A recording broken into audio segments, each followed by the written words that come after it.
Okay, today in chat, I got to babbling a little bit about some trading rules that will certainly improve your trading if you're struggling at all, especially if you want to have longevity. In other words, be in the market going forward and never have a day where you blow out your account or anything like that. So I've come up with what I felt are the 5 most important rules to live by if you want to trade every day for the rest of your life. Okay, the first one, not a huge one. No lunchtime trades. During the lunchtime slowdown, volume dies way down, and if you try to buy a base break or maybe a little 5-minute candle pullback, a lot of times you'll just get whipped out of stuff on this low volume. Market makers have a field day with that. So having said that, I do call some trades during lunch, so that's just a general guideline. But if I have something with volume and passion, like you've seen us playing those intraday bottoms, those I will play during lunch, but never a low volume little base break or something during lunch. That's the first one. Probably not probably the least important of the 5. Okay, correct position size. Now I have a video out about this, but this to me is one of the most important. Correct position size. I've said this before. If you're normally a 1,000-share trader, for example, in our chat room, I would say I probably have a 12 to 15 cent average on where my stop is versus where the entry is. Sometimes we're in the 20-something cent. Sometimes we have a 7-cent stop. It depends on the setup. But if I had to pick an average, it's probably 12 to 15 cents below our entry. So let's just use that as an example.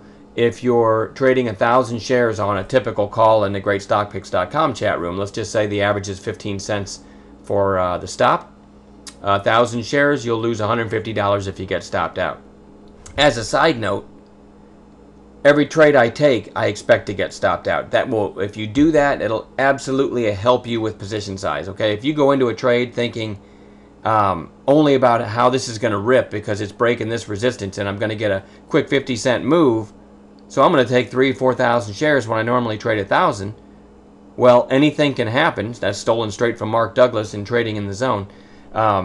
It might not make that move. Okay, so now you're in 3,000 or 4,000 shares and it immediately moves against you. You might blow off one of the next rules, which is honor your stops. You might get that deer in the headlight look, and that can just start you into what we call a trading death spiral. So if you always honor your position size and always expect to get stopped out, and I don't mean that to sound like to take a pessimistic approach. It's a realistic approach. Okay, I don't want you to trade with a pessimistic attitude. Oh, I'm taking this stock, so I know I'm going to get stopped out. That's not what I mean when I say expect to get stopped out. I mean when you're choosing your position size, expect to get stopped out. That will keep you realistically grounded in the proper amount of shares. So that's huge. And that, to me, position size, probably one of the biggest reasons why most people fail at trading. This is another big one. Never average down. Okay, now, having said that, you can take a stock and buy it. Maybe you're trying to catch an intraday, bottom feeding play like we do in our chat room. I love the play, okay, but we always do it with a specific strategy that we teach in mind. So keep that in mind. I never catch a falling knife.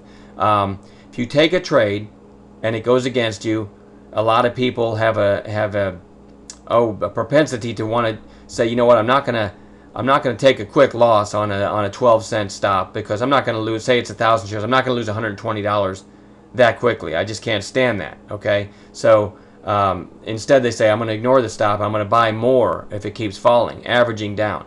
I'll tell you this, and a lot of people probably won't tell you this. More often than not, if you're a seasoned trader and you know what a potential final push down or a bottom feeding type setup looks like, more often than not, this is a dangerous thing for me to say, more often than not you can get away with it. Okay, you can average down and it keeps falling. You can average down more, and I would say maybe 8 out of 10 times if you're a good trader, you could probably get away with it. Here's what a lot of people won't tell you is, and that's what burns a lot of people. You get away with it, and so you'll do it again, and you'll do it again, and you make good money on a lot of trades. What people won't tell you is, let's just say you can do that 7 out of 10 times. The 3 out of 10 that go against you and never bounce, and you're averaging down all the way, those will far more than erase all the gains you make when you do the averaging down. And I'm sure I'll hear from people out there that say, oh, I average down effectively all the time.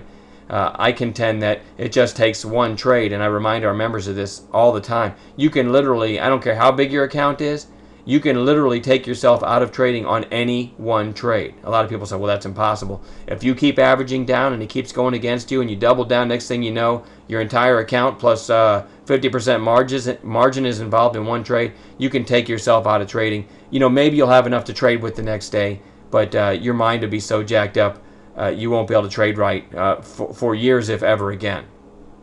So the easy solution to that is never average down. All right? I can't emphasize that enough. Honor your stops. Now, I've said this in our chat that I almost assume this is so ingrained in everybody's personality, if you've traded at all, that this doesn't even need to be said. But, you know, today is somebody's first day trading. This week is somebody's first week's trading. So if you've been trading for 20 years, you still have to go back and remember that first year you started trading, or the first week, or the first trade you ever took. So I have to remind myself of that all the time. That there's always new traders popping in the room, so you do have to be reminded. But this, if you've traded any length of time at all, this should be so ingrained in your trading personality that you'll never even consider not honoring a stop. And then this is, I stole something from Mark Douglas earlier in the video, who wrote Trading in the Zone, when I said anything can happen. Those are probably the three most important words in trading. Stealing Squinky from Lisa Kudrow, who plays Phoebe on Friends. She used the word Squinky, and it's a funny word, so I've introduced it to the chat room, and now it's a staple in the room. The word Squinky is well known on GreatStockPicks.com traders. And what I mean by that is, if you've traded at all, stocks like Soda, YOKU, TZOO, JVA, watch them trade sometimes if you don't know what I'm talking about. You'll see 10, 15, 20 cent spreads between the bid and the ask. To me, you might get away with something there, and it might be tradable for you. I'm running a chat room with 200 people. No way do I call these things. And sometimes I'll call one like YOKU not too long ago, and that's how I'll learn it Squinky. You know, I'll see a great setup and I'll call it, and then watch it trade, and I'll be like, hey guys, let's not trade this one again. And one way around that is to look at the average daily volume of a stock. I have a bare minimum. I like them to average 1 million a day, preferably much more. Okay, that if you're ever trading a stock and it averages less than 1 million a day, almost guarantee you, watch level 2 and you'll see big spreads and you'll see the stock jump all over the place. So the higher the average daily volume, 2 million is better than 1 million, and so on, the more apt you are to not have those crazy spreads. So anyway, that's my short video on an important 5 rules. If you follow those 5 rules, you'll stay in the game, and then hopefully you have a trading team to work with to find you low-risk setups, teach you how to get out, pay yourself quickly on some of the trade. Those are other elements of trading, but these 5 rules should keep you in the game no matter what. So, all right, we'll talk to you later, guys.